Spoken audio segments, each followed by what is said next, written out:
నాకు ఒక కామెంట్ వచ్చింది, కామెంట్ చూడండి, దాని తర్వాత మనం మాట్లాడుకుందాం.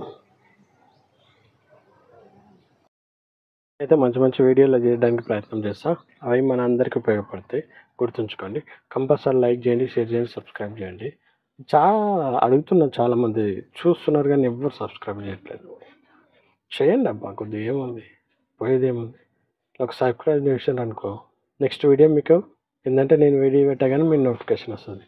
ఒక మీరు లైక్ కానీ చేశారనుకోండి, ఒక లైక్ చేస్తే ఏమవుతుంది, కొంతమందికి ఎక్కువ వీడియో చూపిస్తుంది అనమాట యూట్యూబ్ ఆల్గరిథం ప్రకారం. ఎట్లా నడుస్తుంది, మీకైతే ఏ డబ్బు కట్ అయితే ఏమైతే ఉండదు, గుర్తుపెట్టుకోండి. Like, share, subscribe.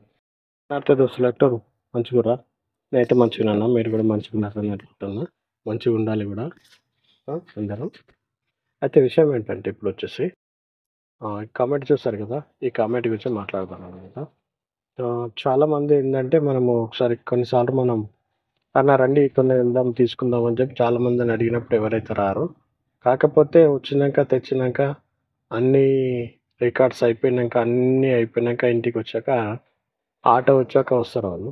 ఏమంటారంటే అది ఎంత పడ్డా అది అంత పడదు రా బైక్ ఇంత పడుతుంది అంటారు. చెప్పేటోళ్ళు అయితే చెప్తారన్న, కానీ వాళ్ళు ముందుకు రారు, వాళ్ళు చేయరు. కట్టేది మనము, చేసుకునేది మనం. కాబట్టి ఎవరో అన్నారని చెప్పి మీరైతే నిజంగానే మేము మోసపోయినామా, అదైందా ఇదైందా అని అనుకోకండి. గుర్తుపెట్టుకోండి, ఎవరెవరో ఏదో అంటుంటారు, అన్న ప్రతి ఒక్కరిని బట్టి మనం వెళ్ళాల్సిన అవసరం లేదు. వాళ్ళు వచ్చేసి మనకు తగ్గించరు. మళ్ళీ ఎవరైనా తీసుకుపోయి అట్లెట్లయింది ఇట్లయింది అని అడుగుతారంటే ఎవరు అడగరు. అదన్నమాట. కాబట్టి మనమే తెచ్చుకున్నాం, మనమే చూసుకోవాలి ప్రతి ఒక్కటి అయితే గుర్తుంది. అయితే ఇవి ఎందుకు ఎక్కువ అవుతాయి ధరలు, ఎందుకు ఎక్కువ అనిపించింది మనకు ఏంటంటే గుర్తుపెట్టుకోండి. నాకు జరిగిన కొన్ని ఇన్సిడెంట్స్ కూడా నేనైతే చెప్పగలుగుతాను. ఏంటంటే చాలాసార్లు మనం గుర్తుపెట్టుకోండి, మనం వెళ్తాం, అక్కడ వెళ్ళాక అన్నీ అది చేశాక లైటింగ్ రావట్లేదు, ఇటైతే వస్తుంది, వెళ్ళాక తీసుకొచ్చినాక అన్నీ అయిపోయినాక మనం ఏదైతే చేయలేమో గుర్తుపెట్టుకోండి. ఇవి ఏమవుతుందంటే నేను ఆటో తీసుకున్నప్పుడు కూడా నాకు కూడా ఇట్లనే అయింది. కాకపోతే ఇలా జరిగిన విషయం ఏంటంటే చాలామందికి తెలియదు, కాకపోతే తెలుసుకోవాలి. ప్రతిసారి మేము చెప్తా ఉంటాను, మన షోరూమ్కి వెళ్ళండి, షోరూంలో కనుక్కోండి ఫస్ట్ ఎంత ఉన్నది ఏందనేది. అయితే మీరు ఒకటి కాదు ఒక 2-3 షోరూమ్లు ఎదగండి. ఫస్ట్ ఆటో రేట్ ఎంత, నెట్ అయితే ఎంత, లేకపోతే ఫైనాన్స్ ఎంత, దానికి దీనికి డిఫరెంట్ ఎందుకు ఏందని ప్రతిది అడగండి. అడిగితేనే మనకు గుర్తు తెలుస్తుంది, ఈ షోరూమ్లో ఎంత ఉంది, ఈ షోరూమ్లో ఎంత ఉంది అని చెప్పేసి. మనం అవన్నీ అడగకుండా డైరెక్ట్ వెళ్ళిపోయి మనం తీసుకొని వచ్చేద్దాము, డైరెక్ట్ వెళ్ళిపోదాం అంటే కుదరదు. వెళ్ళిపోతే ఇట్లనే ఏదన్నా బట్టి మనకు అనుమానం వస్తుంటుంది అన్నమాట. అందుకే నేను చెప్పింది అంటే కంపల్సరీ షోరూమ్కి వెళ్ళండి, ఒక 2-3 దగ్గర కొటేషన్ అడగండి, కొటేషన్ అని చెప్పేసి వాళ్ళే ఇస్తారు. ఇంకా మీకు తెలిసిన వాళ్ళని ఎవరన్నట్టు తీసుకెళ్ళండి, ఇంకా బెస్ట్. ఎంత దొరుకుతుంది ఏంది అనేది వాళ్ళైతే ఫుల్ మొత్తం డీటెయిల్స్ అడుగుతూ ఉంటారు, చెప్తూ ఉంటారు. అయితే ఈ రేట్ ఎక్కువ అవుతుంది. ఈ రేటు ఎందువల్ల ఎక్కువ అవుతుంది అంటే కొన్ని కారణాలు ఉంటాయి అన్నమాట.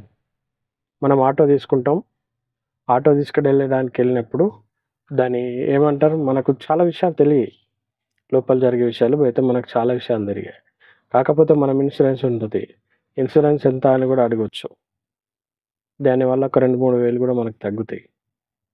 ఎందుకంటే బయట ఇన్సూరెన్స్ కంపెనీల గురించి మనం తెలుసుకుంటే, ఒకవేళ మనం ఎంక్వైరీ చేసి దాని గురించి తెలుసుకుంటే మనకి ఇంచుమించు ఒక 3,000 దాకా అయితే మిగలొచ్చు. ఒక 2-3 వేలు అయితే డిఫరెంట్ రావచ్చు. బయట ఎంత ఉందో ఒకసారి కనుక్కోండి ఫస్ట్. నేను చెప్పిందని మొత్తం పూర్తిగా ప్రామాణికంగా తీసుకోవద్దు. వెళ్ళండి ఒకసారి, బయట ఇన్సూరెన్స్ ఎంత ఉంది, ఒక ఆటోకి అయితే ఇన్సూరెన్స్ ఉంది, ఆటోకి ఎంత అవుతుందని చెప్పి ఏదైనా ఇన్సూరెన్స్ కానీ ఏదైనా ఉన్నదంటే అక్కడ వెళ్ళి వాళ్ళని కనుక్కున్నాం అనుకోండి, మనకు 3,000 కాకపోయినా 1,500 ఏం తగ్గవచ్చు. అట్లా ఇన్సూరెన్స్. మళ్ళీ ఆర్టీఓ ఏజెంట్ కంపల్సరీ చూడండి. వాళ్ళు ఏంటంటే మనకు మన పేరు మీద కాగితాలు ఇచ్చేస్తే మనకు సరిపోతుంది, మనం రిజిస్ట్రేషన్ చేయించుకోవచ్చు. కాకపోతే షోరూమ్ వాళ్ళు మనకు అట్లా ఇవ్వరు, కంపల్సరీ మేమే రిజిస్ట్రేషన్ చేసి ఇస్తామని చెప్తారు. ఆర్టీఓ ఛార్జెస్ ఉంటాయి. అంటే కొన్ని ఇన్సూరెన్స్ వాటికి ఏంటి కాగితాలు వాటికి సంబంధించిన కొంత రిజిస్ట్రేషన్. మళ్ళీ ఆర్టీఓ ఎవడైతే ఉంటాడో ఏజెంట్ రిజిస్ట్రేషన్ చేయడానికి ఉంటారో ఆయనకు కొన్ని పైసలు అంటారు. ఇట్లా 4-5 రకాల ఛార్జెస్ చూపిస్తారు మనకు. నా దగ్గర లైవ్గా లేదు, అదే నా దగ్గర పేపర్ ఉండొచ్చు. ఒకసారి అయితే ఏమేమి ఎట్లా వచ్చింది అనేది ఉంటే నెక్స్ట్ ఏదైనా వీడియో ఇలాంటి మళ్ళీ ఏదైనా క్వశ్చన్ వచ్చినప్పుడు అప్పుడు చూపించే ప్రయత్నం చేస్తాను. గుర్తుపెట్టుకోండి, ఇట్లా వస్తుంటాయి అన్నమాట చార్జెస్. దానికి సంబంధించిన జిఎస్టీ అవన్నీ ఉంటాయి అన్నమాట. ప్రతి ఒక్కటి మనం అక్కడ వాళ్ళైతే చెప్తారు, మనం అంత క్లారిటీగా చెప్పలేము కానీ ఏదేది ఉంటుంది అన్నది. ఈ జిఎస్టీ అలాంటివి అవన్నీ ఉండటం వల్ల ఏంటంటే అక్కడ మనం ఫైనాన్స్ అని తీసుకుంటామని చెప్పి ముందే చెప్పడం వల్ల ఏమైపోతుందంటే ఆడ కొద్దిగా రేటు పెరిగే ఛాయిస్ ఉంటుంది అనమాట. ఇప్పుడు ఏంటంటే వాళ్ళు ఏం చేస్తారంటే ప్రతి ఒక్కటి అట్లకెళ్ళి కట్ చేస్తారు. ఇప్పుడు గుర్తుపెట్టుకోండి, చిన్నగా చెప్తాను. మనకు ప్రాసెసింగ్ ఫీ ఉంటుంది. ప్రాసెసింగ్ ఫీ ఉన్నప్పుడు అదెంత, ఇంచుమించు మామూలుగా బజాజ్ బయట 600 అనుకోండి. 600 అయితే తీసుకుంటారు. మరి ఒక నెలకు 600 కట్ అవుతుంది. బయట ఇప్పుడు బజాజ్ ఫైనాన్స్ వాళ్ళ దగ్గర తీసుకున్నప్పుడు వాళ్ళ దగ్గర అంతా మాట ఒక 1000 రూపాయలు ఖర్చు అవుతుండొచ్చు. మనం ఏం అడగాలంటే ఈ ఫీ ఏదైతే ఉందో అది మనం ప్రాసెసింగ్ ఫీ ఏదైతే మేము ముందే కట్టేస్తామని అడగాలి. కాకపోతే మనం అందరం ఏం చేస్తామంటే మనం అవన్నీ ఏం అడగాలి, ఫీ ఎంత అవుతుంది ఏమన్నది డైరెక్ట్ సంతకాలు పెట్టేస్తాం, అవన్నీ అయిపోతుంది. ఆ ప్రాసెసింగ్ చేయడానికి వాళ్ళు తీసుకున్నప్పుడు ఆ ఫీని కూడా వాళ్ళు ఏం చేస్తారంటే మెయిన్ అమౌంట్లోనే కలిపేస్తారు అనమాట. ఆ మెయిన్ అమౌంట్లో కలపడం వల్ల మనకి ఏమైపోతుందంటే బయట వాళ్ళు కట్టిన బయట వాళ్ళు మనం కట్టినాం అనుకోండి వాళ్ళకు అలా అమౌంట్ తగ్గుతుంది. కాకపోతే ఏమవుతుంది అంటే వీళ్ళు ఏం చేస్తారంటే దాంట్లోనే కలిపేస్తే సపోజ్ ఒక 1000 రూపాయలు ఉంది అనుకోండి. ఆ 1000 రూపాయలకి ఇంత మించి మిత్తి, ఆ 1000 రూపాయలు అనేది మనం ఒక 42 నెలలు తీసుకున్నాం అనుకోండి. 42 నెలలకు వాళ్ళకి అది కట్టాలి, దానికి మిత్తి కట్టాలి. ఇట్లా నడుస్తుంది అన్నమాట. ఇంకోటి మళ్ళీ మనం తీసుకెళ్తుంటాం చాలామందిని. ఆ తీసుకెళ్ళిన వాళ్ళు అదే ఏమంటారు అక్కడ ఉన్న వాళ్ళు ఎవరైతే స్టాఫ్ ఉంటారో వాళ్ళకి తెలిసిన వాళ్ళు ఉంటారు. వీళ్ళు ఏం చేస్తారంటే మేము పలానా అమ్మాయి ఒక ఆటో కావాలి, మేము ఈరోజు వస్తున్నాం, మాకు ఇంత కమిషన్ ఇప్పియండి అని చెప్తారు. అది ఎంత ఉండొచ్చు అంటే 5,000 పైనే ఉండొచ్చు, 5 నుంచి 10 ఉండొచ్చు, 12 దాకా కూడా ఉండొచ్చు. ఒక్కొక్క దగ్గర ఒక్కొక్క రకంగా నడుస్తూ ఉంటుంది. గుర్తుపెట్టు తెలిసిన వాళ్ళు చాలామంది నేను ఇప్పటిదాకా మస్తు మందికి ఇప్పించిన అంటారు, వాళ్ళైతే కంపల్సరీ కమిషన్ తీసుకుంటారు. మళ్ళా మనకు తెలియకుండానే వాళ్ళకు ఫోన్ చేసి వాళ్ళు కమిషన్ అడుగుతూ ఉంటారు అన్నమాట. మనం వెళ్ళేసరికి వాళ్ళు మాట్లాడుకునే ఉంటారు ఫోన్లో.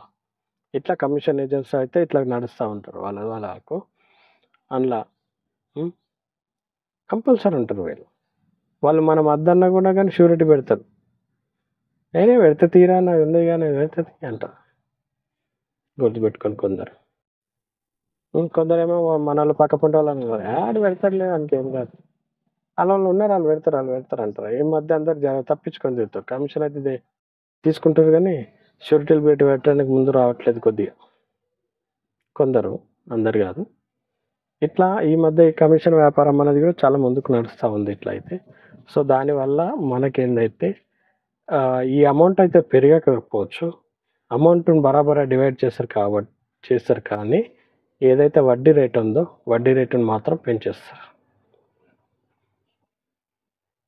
వడ్డీ రేట్ అనేది కంపల్సరీ పెడుతుంది. వడ్డీ రేట్ అనేది పెరగడం వల్ల ఏదైతే వాళ్ళు కమిషన్ ఎక్కువ తీసుకుంటారో కమిషన్ ఏజెంట్లు కానీ వీడిని కానీ దాన్ని కానీ ఆ కొంత మొత్తం దాంట్లో వాళ్ళు ఏం చేస్తారంటే ఎవరైతే మనకు కమిషన్ ఏమంటారు మన ఫైనాన్స్ ఇస్తున్నారో వాళ్ళు దాన్ని తీసుకుంటారు. కాకపోతే ఈ ఫైనాన్స్ అనేది ఏమంటే మన పేరు మీద మన బండి పెట్టి మన పేరు మీద అప్పు తీసుకొని వాళ్ళైతే పని కట్టించుకుంటారు. మన ఆర్సీలో వాళ్ళ పేరు వస్తుంది ఏ ఫైనాన్స్ ఏందనేది. ఇట్లా ఇలాంటి కొన్ని విషయాలు ఉంటాయి, ఇంకా చాలా విషయాలు ఉంటాయి. అంత విపులంగా అయితే ఇంకా రాలేదు కానీ ఏంటంటే ఇంకా చాలా విషయాలు ఆధారపడి ఉంటాయి. ఇట్లా దానివల్ల వడ్డీ రేట్ అనేది పెరుగుతుంది. వడ్డీ రేట్ పెరిగినప్పుడు మనం తెలిసినోళ్ళు మనం గట్టిగా మనం మాట్లాడుకుంటే మాత్రం అది కూడా ఆ కమిషన్ అది ఏదైనా ఉంటే అలాంటివి అయితే మనం ఇవ్వకపోవచ్చు, మనం తెలిసినోళ్ళం అయితే. తెలియనోళ్ళం కాబట్టి వాళ్ళు ఏం చేస్తారంటే వడ్డీ రేటు కొద్దిగా పెంచేసి ఆ వడ్డీ రేట్లో మిగతా వాళ్ళ కమిషన్ అంతా పంచుకోవడం జరుగుతుంది. ఈ రకంగా అనేక విషయాలు ఆధారపడి ఉంటాయి. మా యొక్క ఈఎంఐ పెరగడానికి కారణమై ఉంటాయి. గుర్తుపెట్టుకోండి ప్రతి ఒక్కరు. వచ్చినాక అనేవాళ్ళు అంటుంటారు పెరిగిందిరా భయ్ అంటారు. కానీ పెరగక ముందైతే ఎవరు రారు. అట్లా కాదురా భయ్ ఇది ఇట్లుంటది, ఇట్లా ప్రాసెస్ ఉంటుంది అని చెప్పి ఎవరైతే చెప్పరు. మనం మోసపోయినాకనే అందరు వస్తారు అన్నీ చెప్పడానికి చేస్తారు. ముందు ఎవరైతే చెప్పరు, ముందు చెప్పినా అలా అందాక వచ్చేసి ప్రాసెస్ మాట్లాడరు అన్నమాట. వాడిందని. అందుకని ఏదే కానీ బిజినెస్ చేసే ముందు అన్నీ తెలుసుకోండి. తీసుకునే ముందు ఎట్లా ఏందనేది తెలుసుకొని చేసుకోండి. ఇది గుర్తుపెట్టుకోండి. ఇలాంటివి అయితే జరుగుతాయి. ఇవి కొన్ని విషయాలు మాత్రమే. కొన్ని ఈ విషయాలు అనేటివి జరగచ్చు, జరగకపోవచ్చు కొన్ని విషయాలలో. కొంతమంది చేస్తారు, కొంతమంది చేయరు. అందరూ చేస్తారని చెప్పలేం, అందరూ మంచోళ్ళని చెప్పలేం, అందరు చెడ్డోళ్ళని కూడా చెప్పలేం. ఇది గుర్తుపెట్టుకోండి. కొన్ని జాగాల్లో జరిగే అవకాశం ఎక్కువ ఉంటుంది. ఇట్లా 75% జరుగుతూ ఉంటుంది, 25% అయితే జరగకపోవచ్చు. అందరూ అలాంటి ఉండరు అని గ్యారంటీ లేదు, ఇట్లా మంచోళ్ళు ఉంటారని గ్యారంటీ లేదు. ఈ విషయాలు అయితే ఇట్లా జరుగుతాయి. ఇది గుర్తుపెట్టుకోండి. ఏదైతే మనం ముందుగా వెళ్ళి విచారించుకొని మాట్లాడుకుంటే మనకు అది దాని మీద డిపెండ్ అయ్యి ఉంటుంది. అనేక విషయాలు ఉంటాయి, ఇది మీరు చూసుకోండి. ఈ అన్నిటికీ విషయాలపై ఆధారపడి వడ్డీ రేటు పెరుగుతుంది. వడ్డీ రేటు పెరిగినప్పుడు మనం కట్టాల్సిన ఈఎంఐ కూడా రేటు కూడా పెరుగుతుంది. దానివల్ల మన ఈఎంఐ అనేది ఒక మంత్ కింద పెరిగే అవకాశాలు చాలా ఎక్కువ ఉంటాయి. ఇలాంటివి జరగకుండా చూసుకోండి. అదేంటంటే ముందు వెళ్ళి మీరు కనుక్కోండి ఎట్లా ఉంటుంది, ఏంది ప్రాసెస్, ఎంత అవుతుంది, ఏం కథ అని మీరు కనుక్కుంటే వాళ్ళు చెప్తారు. వాళ్ళు చెప్తే ఇంత అవుతుంది అంటే మీరు ఇంకో స్టోర్లో వెళ్ళండి, లేదంటే ఇంకో షోరూమ్కి వెళ్ళండి. ఇంకో షోరూమ్కి వెళ్ళి అక్కడ కనుక్కోండి. ఇక్కడ డిఫరెంట్ ఏంది, ఎక్కడ నచ్చితే అక్కడ అట్లా తీసుకునే ప్రయత్నం అయితే చేయండి. సరేనా? ఇలా అనేక రకాలు జరుగుతాయి, స్కామ్ లాగా జరుగుతూ ఉంటాయి. వీటిని అయితే కొన్ని విషయాలు వదిలేసేయాలి. ఎందుకంటే ఈఎంఐ కాబట్టి ఇలాంటివి అయితే కంపల్సరీ జరుగుతూనే ఉంటాయి. ఎందుకంటే మనకు షూరిటీ పెట్టాలంటే ఆయనకి ఏదో చేయాలి, ఎవరో ఒకరు రావాలి, వాళ్ళకి ఏదో ఇంత దాన్ని అయితే చేయాల్సి ఉంటుంది. సో ఈ రకంగా జరుగుతుంటాయి. అందరు చేస్తారని లేదు, కొందరు చేయొచ్చు, కొందరు చేయకపోవచ్చు. అందరు అలానే ఉంటారని చెప్పలేం, అందరూ ఇలా చేస్తారని కూడా చెప్పలేం. కొందరు కొన్ని విషయాలు జరుగుతాయి. ఓకేనా? Thank you for watching. Please like, share, subscribe.